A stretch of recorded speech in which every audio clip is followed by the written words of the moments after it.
Kembali lagi bersama channel kita semua. Jika Anda suka, jangan lupa komen, like dan subscribe, serta bila Anda berkenan. Selamat membaca dan mendengarkan. Perintah Kaisar Naga, bab 3353-3355. Melihat ekspresi terkejut Dev, hantu Gunung Iblis tahu apa yang membuat Dev terkejut, jadi dia tersenyum ringan dan berkata, Tuan Chen, ketika saya berjalan keluar, saya mengubah napas dan mengontrol kultivasi saya. Jika saya tidak melakukan ini, identitas saya akan mudah untuk terekspos oleh orang lain. Aura saya selalu berubah, tetapi kekuatan setiap aura jauh lebih rendah. Hanya kekuatan aura tubuh saya yang akan jauh lebih tinggi. Ini adalah Gunung Iblis Surgawi, jadi saya tidak perlu menyembunyikan aura saya. Kekuatan saya datang secara alami. Itu hanya meningkat. Setelah mendengarkan penjelasan penatua hantu Gunung Iblis, Dev akhirnya mengerti. Dia berpikir bahwa penatua hantu Gunung Iblis telah naik ke beberapa alam dalam satu waktu singkat. Hantu tua, apakah kamu juga di Sekte Suanyin untuk membahas kesepakatan? Dustin bertanya pada hantu tua Gunung Iblis. Ya, beberapa klan iblis besar dari Gunung Iblis Surgawi ada di sini, bagaimana saya bisa ditinggalkan? Kata hantu tua Gunung Iblis sambil tersenyum tipis. Kalau begitu, cepat masuk, guruku sudah masuk, kata Dustin. Mengapa kalian tidak masuk? Hantu tua Gunung Iblis bertanya. Sekte Suanyin memiliki peraturan. Karena Tuan Chen dan yang lainnya bukan iblis, kami tidak dapat membawa mereka masuk. Guru meminta kami untuk menemani Tuan Chen berkeliling. Bagaimanapun, sebagai Tuan Tanah di Gunung Iblis Surgawi, kami harus memenuhi persahabatan kita. Dustin menjelaskan.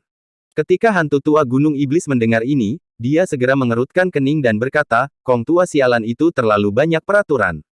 Saya akan melihat apa yang terjadi.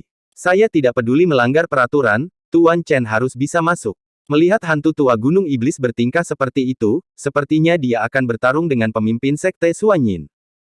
Hantu tua, tidak masalah bagiku untuk berkeliaran di luar. Selama medan perang para dewa dan iblis terbuka dan aku bisa masuk, itu akan baik-baik saja. Dev buru-buru membujuk. Tuan Chen, jangan khawatir. Tidak ada orang lain yang bisa memasuki medan perang para dewa dan iblis. Tapi Anda pasti bisa masuk. Jika lelaki tua Kong itu berani berbunyi bip saja, saya akan membiarkan Sekte Suanyinnya tidak pernah memiliki kedamaian. Hantu tua Gunung Iblis berjanji sambil menepuk dadanya. Kalau begitu, terima kasih hantu tua. Dev tersenyum tipis. Setelah mengucapkan selamat tinggal kepada hantu tua Gunung Iblis, Dev dan yang lainnya berkeliaran di sekitar Sekte Suanyin. Segera, Dev menemukan bahwa ada banyak orang di depan sebuah rumah, dan ada banyak orang yang sibuk. Tuan Chen, itu adalah paviliun pengumpulan harta karun dari Sekte Suanyin. Ada banyak harta milik Tuan dari Sekte Suanyin. Barang-barang ini dapat dijual atau ditukar. Jika Anda tertarik, saya akan membawa Anda ke sana untuk melihat-lihat, kata Dustin. Oke, Dev mengangguk. Dev agak tertarik dengan harta karun kultivator sihir. Ketika Dev dan yang lainnya masuk ke paviliun harta karun, mereka menemukan bahwa ruang di dalam paviliun harta karun sangat besar. Mereka seharusnya menggunakan sihir ruang spasial atau semacamnya. Dari luar, paviliun itu tidak terlihat besar, tetapi ketika mereka masuk ke dalam, mereka terkejut. Ruangan itu besar sekali. Ruangan itu dipenuhi berbagai senjata, rumput peri, dan berbagai harta karun langka. Ada terlalu banyak harta karun di sini, kan? Yulian hanya bisa menghela nafas setelah melihat begitu banyak harta karun. Dev melihat sekeliling dengan matanya, hanya melirik sekilas, dan berkata dengan sedikit kecewa, ayo pergi, tidak ada barang bagus di sini. Tuan Chen, ada begitu banyak harta karun di sini, bagaimana mungkin tidak ada barang bagus? Dustin penuh kebingungan. Dev keluar sambil tersenyum tanpa mengucapkan sepatah kata pun. Awalnya, Dev berpikir bahwa pemimpin Sekte Suanyin akan benar-benar mengeluarkan hartanya, menjualnya atau menukarnya, tetapi ketika dia masuk ke paviliun harta karun, dia menemukan bahwa banyak dari apa yang disebut harta karun, itu ternyata palsu, dan ada pula yang jelas-jelas cacat. Tampaknya Sekte Iblis utama di Gunung Iblis Surgawi tidak terlalu mahir dalam mengidentifikasi harta karun, jadi mereka membiarkan Sekte Suanyin memulai bisnis yang menipu. Namun, Dev tidak mengatakannya dengan jelas. Dia tidak memiliki keluhan dengan Sekte Suanyin, jadi dia tidak perlu merusak bisnis orang lain. Itu saja jika dia tidak membelinya. Setelah keluar dari paviliun harta karun, ada jalan di sebelah paviliun harta karun, biasanya sepi, tapi sekarang sangat ramai.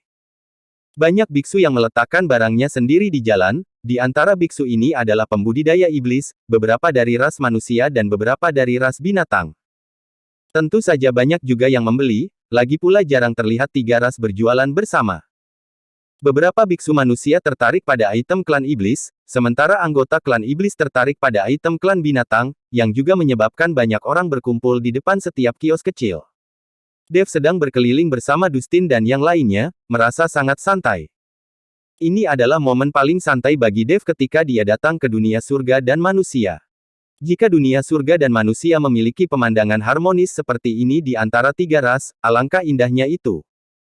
Tapi Dev tahu bahwa ini semua hanyalah harapan yang berlebihan, bahkan di dunia sekuler yang merupakan dunia manusia, akan selalu ada perselisihan setiap hari.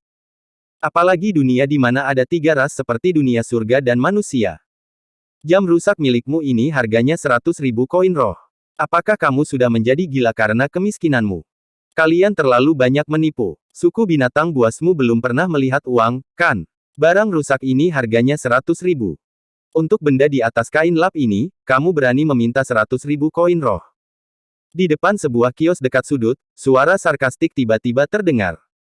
Setelah mendengar ini, Dev mengikuti Dustin dan yang lainnya dan berjalan mendekat. Dev melihat seorang pria bertubuh besar dengan wajah beludru duduk di depan sebuah kios yang dihiasi kain compang camping, dia diam dan tanpa ekspresi. Bahkan saat menghadapi ejekan dari semua orang, pria besar ini tetap diam. Dan di atas kain lap tersebut terdapat lebih dari selusin barang yang diletakkan, terlihat sangat biasa saja. Hanya ada satu barang yang bentuknya seperti jam, memancarkan aura yang dahsyat, menarik perhatian semua orang. Pasti item inilah yang baru saja dibicarakan orang-orang itu. Nak, apakah kamu ingin menjual jam tanganmu yang rusak seharga 10.000 koin roh? Saat ini, seorang biksu bertanya sambil memegang jam. Pria besar itu tidak berbicara, dia hanya menggelengkan kepalanya. 20.000, 20.000, itu paling banyak, biksu itu terus bertanya. Pria besar itu masih menggelengkan kepalanya. Sial, benda rusak ini masih merupakan harta karun. Kamu tidak akan pernah bisa menjual benda ini. Biksu itu membuang jamnya dan pergi dengan marah. Dev berjongkok dan memperhatikan jam itu di tangannya. Setelah memperhatikan jam itu, Dev menemukan bahwa jam itu sebenarnya diukir dari batu giok, seperti aslinya, tetapi jarum jamnya tidak bergerak sama sekali, itu hanya hiasan. Tapi sepertinya ada beberapa formasi halus yang terukir di jam itu. Dev melihatnya lama sekali dan tidak tahu apa gunanya formasi sekecil itu.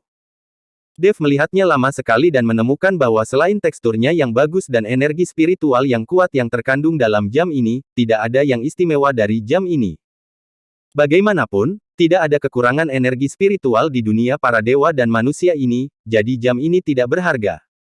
Dev mengambil jam itu dan menatap lelaki besar itu lagi. Karena benda ini berani meminta 100.000 koin roh, pasti ada nilainya. Mungkin dia belum mengetahuinya dengan jelas. Dev memancarkan aura dan menembus ke dalam jam. Dia menemukan bahwa jam itu hanyalah sepotong ukiran batu giok, tidak ada yang istimewa darinya.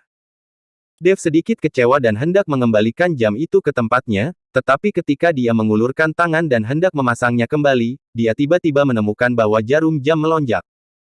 Dev tertegun, segera menarik tangannya kembali, dan melihat lebih dekat lagi. Tuan Chen, ini hanya hiasan yang diukir dari batu giok, tidak ada nilainya. Dustin melihat bahwa Dev sedang melihat jam, jadi dia berkata. Dev tidak berbicara dan menatap jam, tetapi jarum jamnya tidak bergerak. Setelah beberapa saat, Dev bertanya pada Dustin dan Yulian, apakah kamu baru saja melihat jarum jam ini bergerak? Tuan Chen, ini hanya diukir dari batu giok, bagaimana bisa bergerak? Yulian bertanya. Ya, ini palsu, penunjuknya tidak akan bergerak, kata Dustin juga. Master, apakah Anda terpesona atau demam? Helena dengan lembut menyentuh dahi Dev dengan tangannya yang putih dan halus, tidak demam juga. Hei! Tapi Dev yakin dia tidak terpesona barusan, tapi tidak peduli apa yang dia lakukan sekarang, jamnya masih sama dan jarum jamnya tidak bergerak. Rekan Tao, jika Anda tidak ingin membelinya, tolong letakkan jamnya untuk saya. Kata pria bertubuh besar dengan wajah berbulu. Saya akan membelinya. Setelah Dev selesai berbicara, dia melihat ke arah Yulian dan berkata, beri dia koin roh. Tuan Chen, jam ini hanyalah ukiran batu giok biasa. Tidak sepadan dengan harganya. Harga sama sekali tidak pantas. Beberapa barang palsu sering dijual di sini, jadi sebaiknya kamu memperhatikan baik-baik. Kata Lilian. Dia takut Dev akan tertipu di sini. Ketika Seymour mengetahuinya, dia pasti akan menyalahkan dia dan Dustin. Bagaimanapun, ini adalah wilayah pembudidaya iblis. Keduanya membawa Dev berkeliling dan membiarkan Dev tertipu. Tidak masalah, meskipun itu 100.000 koin roh, masih layak untuk membeli perhiasan. Dev tersenyum ringan. Meskipun Dev tidak tahu apa yang aneh dengan jam ini, dia selalu merasa bahwa jam ini tidak biasa. Jadi Dev ingin membelinya dulu, lalu kembali dan mempelajarinya perlahan. Tapi saat Julian hendak memberikan uang, sebuah suara tiba-tiba terdengar. Saya ingin jam itu. Tidak jauh dari Dev dan yang lainnya, beberapa pemuda pembudidaya iblis sedang berjalan ke arah mereka. Salah satu pemuda yang memimpin mereka memiliki bekas luka di dahinya. Dennis, apa yang kamu lakukan di sini? Melihat orang itu datang, Dustin sedikit mengernyit dan berkata dengan jijik. Dustin, apakah hanya kalian dari lembah roh darah yang boleh datang, tapi kami orang dari puncak roh darah tidak boleh datang? Dennis berkata sambil mencibir. Dustin menatap Dennis dengan dingin tanpa berkata apa-apa, sementara Dennis menatap Lilian dengan tatapan provokatif di matanya dan berkata, adik perempuan, menurutmu apakah ada yang kamu suka di sini? Jika kamu menyukainya, kakak senior akan membelikannya untukmu. Lilian memutar matanya ke arah Dennis, mendengus dingin dan tidak berkata apa-apa. Dennis tidak marah ketika menghadapi sikap Lilian. Sebaliknya, dia memandang pria besar yang sedang membeli sesuatu dan berkata, saya ingin jam rusak ini. Bukankah itu hanya 100.000 koin roh? Setelah mengatakan itu, Dennis mengeluarkan koin roh dan melemparkannya ke depan pria besar itu, lalu mengulurkan tangan untuk mengambil jam dari tangan Dev. Dev menghindar, meninggalkan Dennis untuk menangkapnya. Harus ada prinsip siapa cepat dia dapat saat membeli sesuatu. Saya sudah membeli jam ini. Dev memandang Dennis dengan tidak senang dan berkata. Dennis tertegun sejenak, lalu mencibir, apakah kamu sudah membelinya? Apakah kamu memberinya uang? Selain itu, kamu, seorang biksu manusia kecil, berani mengikutiku dan mencuri barang. Apakah kamu tidak ingin hidup lebih lama lagi? Dennis mengancam Dev, ini adalah gunung iblis surgawi, dan para pembudidaya iblis berkuasa, jadi mereka begitu merajalela. Jika dia meninggalkan gunung iblis surgawi, orang ini mungkin akan sangat takut sehingga dia menyembunyikan auranya. Dennis, ini Tuan Chen. Anda sebaiknya lebih hormat, jika tidak, Anda akan mendapat masalah. Dustin mengingatkan Dennis. Dustin mengetahui kekuatan Dev, dan Dennis ini sama sekali bukan tandingannya. Ketika Dennis mendengar ini, dia langsung tertawa, Dustin, apakah kamu sakit jiwa? Aura orang ini hanyalah aura seseorang yang baru saja melangkah ke alam kesengsaraan transendensi, dan ini masih di gunung iblis surgawi. Apakah kamu takut kepada seorang biksu yang baru saja melangkah ke alam kesengsaraan transendensi? Kamu telah terlalu mempermalukan lembah roh darahmu. Terlebih lagi, kamu tidak hanya mempermalukan bangsamu sendiri, tetapi wajah seluruh klan iblis kita. Dalam pandangan Dennis, Dev hanyalah seorang pemuda yang baru saja melangkah ke alam kesengsaraan transendensi. Sedangkan Julian dan Helena di sekitar mereka hanya berada di alam tubuh komposit, tidak ada yang perlu ditakutkan. Bersambung.